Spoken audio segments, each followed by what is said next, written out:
about how can you fix this problem on your Bolt app. So all you have to do, so you just click here on settings here. So when you click on settings, it's going to take you to this list here. It's going to show for you like this. Then you go down here, so then you click on apps, then come to apps list here, and here you're looking for Bolt app, or just click here on search. Then here add Bolt app, it's going to show for you like this. Click on it, so then it's going to take you to this list. Then all you have to do, just click on first stop, then you click on OK. Then you go down here, just click here on storage, come to storage list here, just click on clear cache.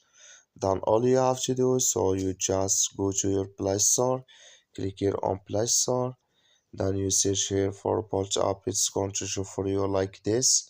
You will find here update, click on it, then it's going to work with you. That's all you have to do. Thank you for watching. Don't forget to support us by liking and subscribe.